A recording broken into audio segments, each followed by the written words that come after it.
आज पालघर जिल्हा होऊन जवळ 10 वर्ष झाली, परंतु ह्या भागामध्ये ह्या परिसरामध्ये अजूनही रुग्णांचे हाल होत आहेत. कारण रुग्ण सेवा इकडे अजूनही सक्षम झालेली नाही आहे. सरकारी कुठलेही मोठं हॉस्पिटल इकडे नाही आहे. त्यामुळे डिलिव्हरीपासून ते जी काय ऑपरेशन्स वगैरे करायची असतील तर त्यांना गुजरातमध्ये परराज्यात जावं लागते किंवा मुंबईला जावं लागते.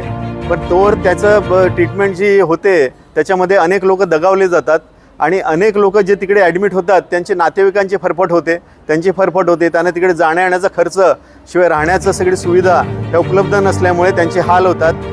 आपल्या इकडे जर पालघर जिल्हा होताना आपलं उद्दिष्ट होतं की ह्या सगळं जो आदिवासी बहुल समाज आहे, मच्छीमार समाज आहे, भंडारी ओबीसी समाज आहे, हा जो गरीब समाज अजून राहिलेला जो शेतीप्रधान आहे, मच्छीमारीवर अवलंबून आहे, हा समाजाला वरती आणणं किंवा त्याची आर्थिक उन्नती होणं, त्यांना चांगल्या सुविधा प्राप्त होणार.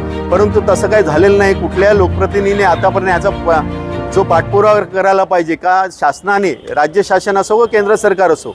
आज BRC टॅपसारखे अनेक मोठे प्रोजेक्ट इकडे आहेत ज्याच्यातून अख्ख्या देशाला वीज मिळते आणि ह्या माध्यमातून अनेक ग्रामीण लोक आहेत, जे मच्छीमार लोक आहेत, त्यांना कर्करोगासारखे आजार झालेले आहेत. परंतु त्यांना इकडे सुविधा नसल्यामुळे त्यांना मुंबईसारख्या ठिकाणी किंवा गुजरातसारख्या ठिकाणी जाऊन स्वतःचे उपचार घ्यावे लागतात.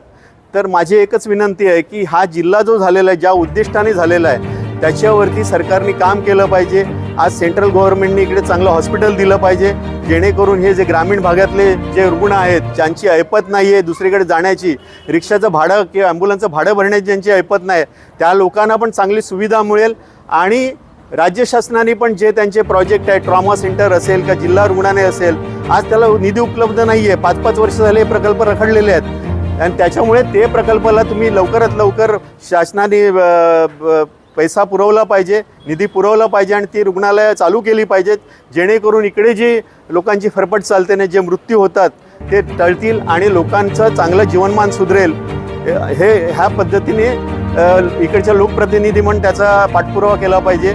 आणि हा पाठपुरावा करताना त्यांनी मनापासून पाठपुरावा केला पाहिजे. पण नेते म्हणून फक्त पेपरमध्ये किंवा सोशल मीडियावर येण्यासाठी फक्त तो पाठपुरावा नसावा, तो मनापासून असावा, जेणेकरून हे प्रकल्प जे आहेत ते लवकर चालू होतील आणि लोकांना त्याचा फायदा होईल.